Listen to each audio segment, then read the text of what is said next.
Pemerintah Kota Palangkaraya berkomitmen untuk memberantas korupsi di wilayah pemerintahan Kota Palangkaraya.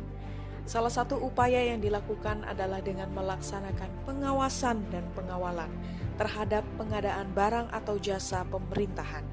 Karena saat ini pengadaan barang atau jasa sering menjadi sumber permasalahan hukum terkait dengan tindak pidana korupsi atau kejadian-kejadian fraud lainnya.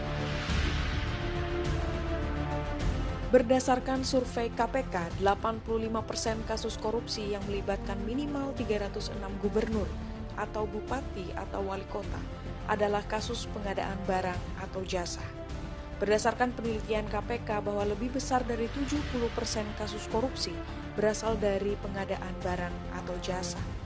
Serta 3.423 kasus korupsi yang ditangani oleh BPKP sejak tahun 2003 adalah kasus pengadaan barang atau jasa. Berdasarkan hal tersebut, maka di bawah pengawasan BPKP Perwakilan Provinsi Kalimantan Tengah, Inspektorat Kota Palangkaraya saat ini melaksanakan probity audit secara mandatori untuk mengawal proyek-proyek strategis agar menghindari, mendeteksi, mengurangi, bahkan menghapuskan pelanggaran atau penyimpangan dalam pengadaan barang atau jasa. Probity audit dilaksanakan untuk mencegah terjadinya fraud atau korupsi pada kegiatan pengadaan barang dan jasa. Probity audit adalah pengawasan yang dilaksanakan pada saat tahap pengadaan barang dan jasa sedang berlangsung, yaitu dari tahap perencanaan, pelaksanaan kontrak hingga serah terima barang sebelum pembayaran 100% secara real time. Sehingga APIP dapat mendeteksi pelanggaran bahkan sejak tahap perencanaan. Kehadiran APIP Inspektorat Kota Palangkaraya memastikan bahwa proses penyelenggaraan kegiatan sektor publik seperti proses pengadaan barang dan jasa dilaksanakan secara wajar, objektif, transparan, dan akuntabel. Dalam proses probity audit, APIP berfokus untuk mengelola risiko dalam pengadaan barang jasa. Misalnya, hal yang mungkin terjadi dalam proses perencanaan dan penganggaran adalah penggelembungan harga atau istilah lain markup harga.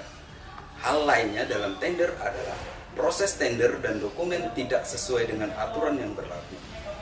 Untuk proses pelaksanaan dan pengawasan kontrak, risiko yang mungkin terjadi terutama pekerjaan fisik adalah mengurangi volume, mengganti bahan, dan mengubah ukuran.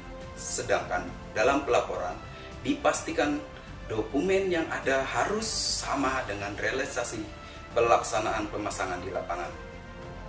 Sehingga tugas APIP dalam probity audit adalah melakukan pengawasan secara real time untuk memastikan dan mengawal proses pengadaan barang jasa tersebut agar risiko-risiko yang ada tidak terjadi.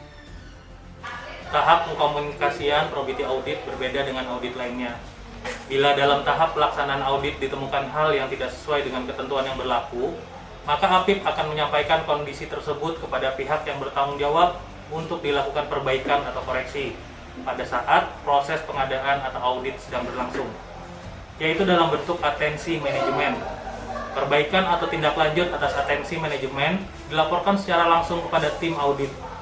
Hal ini sebagai bentuk peringatan dini agar manajemen dapat memperbaiki proses tersebut sebelum berdampak bagi pencapaian tujuan pengadaan barang dan jasa. Hal yang harus dipahami SOPD bahwa probity audit adalah proses untuk membantu manajemen dan untuk kepentingan manajemen guna meyakinkan bahwa isu-isu probity dan risiko fraud serta dampaknya telah diantisipasi dan dikendalikan. Efektivitas audit probity sangat tergantung pada kerjasama, kejujuran, dan integritas para pihak yang terkait dalam menyediakan data dan informasi terkait proses pengadaan barang jasa yang diaudit. Probity audit ini bukanlah bentuk mekanisme yang mengambil alih tanggung jawab dalam melaksanakan proses pengadaan barang dan jasa. Seluruh tanggung jawab tetap diemban oleh manajemen terkait.